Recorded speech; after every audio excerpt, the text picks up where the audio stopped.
नमस्कार स्वामी भक्तांनो, आज मी तुम्हाला स्वामी समर्थांची एक अशी हृदयस्पर्शी कथा सांगणार आहे, जी ऐकल्यानंतर कदाचित तुम्ही तुमच्या आईवडिलांकडे पाहण्याचा दृष्टिकोनच बदलाल. स्वामी म्हणतात, आईवडिलांची सेवा म्हणजेच माझी सेवा. पण एका मुलाला ही गोष्ट खूप उशिरा समजली. त्याने केलेली एक चूक त्याच्या आयुष्यात मोठं वादळ घेऊन आली आणि त्यानंतर स्वामींनी त्याला असा धडा दिला, जो प्रत्येकाने आयुष्यात एकदा तरी ऐकला पाहिजे. म्हणूनच ही कथा शेवटपर्यंत नक्की ऐका, कारण शेवटी स्वामींचा असा संदेश आहे जो तुमच्या जीवनालाही नवी दिशा देऊ शकतो. चला सुरू करूया आजची कथा. महाराष्ट्रातील एका छोट्याशा गावात संदीप नावाचा एक तरुण राहत होता. तो अभ्यासात हुशार, कमाल, चपळ आणि मोठी स्वप्ने पाहणारा होता. पण त्याच्या स्वभावात एक मोठी उणीव होती. त्याला आपल्या आईवडिलांची किंमत समजत नव्हती. त्याला वाटायचे की पैसा कमावणे आणि मोठं होणे हेच जीवनाचे अंतिम ध्येय आहे.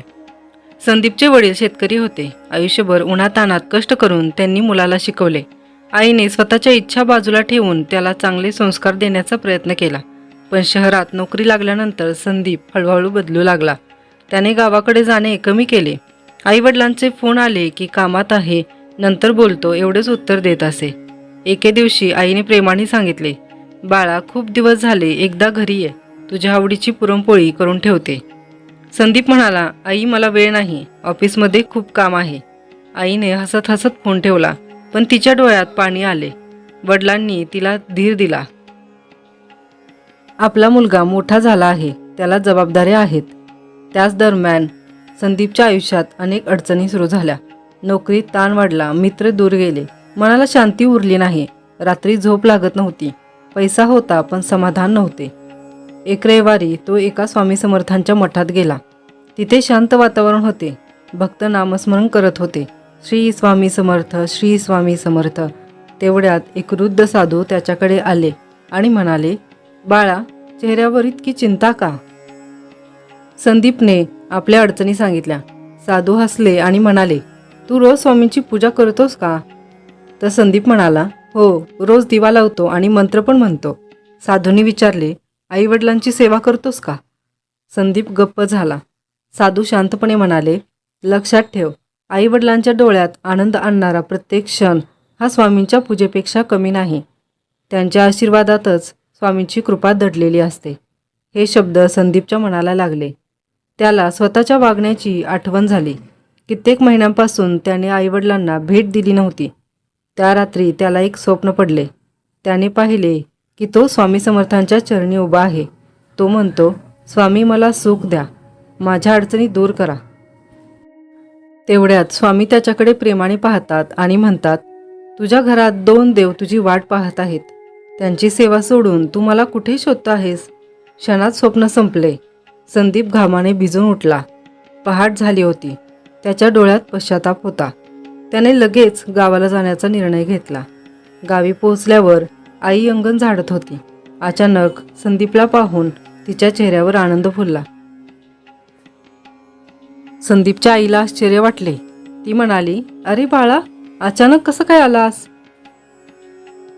आई धावत आली आणि त्याला मिठी मारली.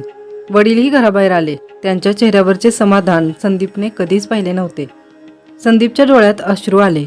तो आईवडिलांच्या पायाशी बसला आणि म्हणाला, मला माफ करा, मी तुमच्यापासून खूप दूर गेलो. आईने त्याच्या डोक्यावर हात ठेवला. बाळा, आई वडील मुलांवर कधी रागवत नाहीत. त्या दिवशी अनेक महिन्यानंतर सगळे एकत्र बसून जेवले. साधंच जेवण होतं, पण संदीपला ते पंचपक्वानापेक्षाही गोड वाटले. रात्री तो अंगणात बसला होता. आकाशात चांदणे पसरले होते. आईवडिलांच्या चेहऱ्यावरचे समाधान पाहून त्याच्या मनात एक वेगळी शांतता उतरली. इतक्या दिवसात जे समाधान लाखो रुपये कमावूनही मिळाले नव्हते, ते आज त्यांच्या सहवासात मिळत होते. संदीपने मनोमन स्वामींना नमस्कार केला आणि ठरवले, आजपासून माझी पहिली पूजा म्हणजे माझ्या आईवडिलांची सेवा. पण नियतीने त्यांची खरी परीक्षा अजून बाकी ठेवली होती. दुसऱ्याच दिवशी गावात अशी एक घटना घडली, ज्याने संदीपला आपल्या निर्णयावर ठाम राहण्यासाठी मोठा त्याग करावा लागणार होता. दुसऱ्या दिवशी सकाळी संदीप अंगणात बसून आईवडिलांसोबत चहा घेत होता.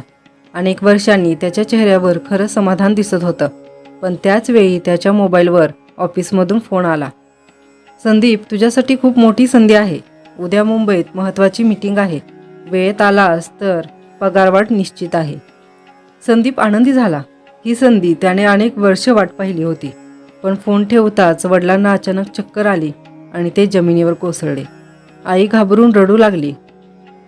आई म्हणाली, संदीप लवकर काहीतरी कर. संदीपने क्षणाचाही विलंब न करता वडिलांना दवाखान्यात नेलं. डॉक्टरांनी तपासणी करून पाहिले. त्यांची तब्येत खूप अशक्त झाली आहे. काही दिवस त्यांना सतत कोणीतरी जवळ असणं गरजेचं आहे. संदीप समोर 2 मार्ग होते. एकीकडे करिअर आणि पगारवाढ, तर दुसरीकडे आईवडिलांची सेवा. रात्रभर त्याला झोप लागली नाही. पहाटे त्याने स्वामी समर्थांच्या फोटोसमोर हात जोडले. स्वामी, योग्य मार्ग दाखवा. त्या क्षणी त्याला मठातील त्या वृद्ध साधूंचे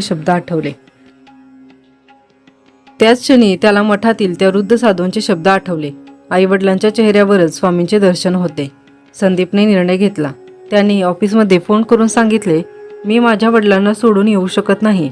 माझ्यासाठी माझे आईवडील प्रथम आहेत. कंपनीने त्याची पदोन्नती दुसऱ्याला दिली. गावातील काही लोक त्याची थट्टा करू लागले. इतकी मोठी संधी सोडलीस, आयुष्यभर पश्चाताप करशील. पण संदीप शांत होता.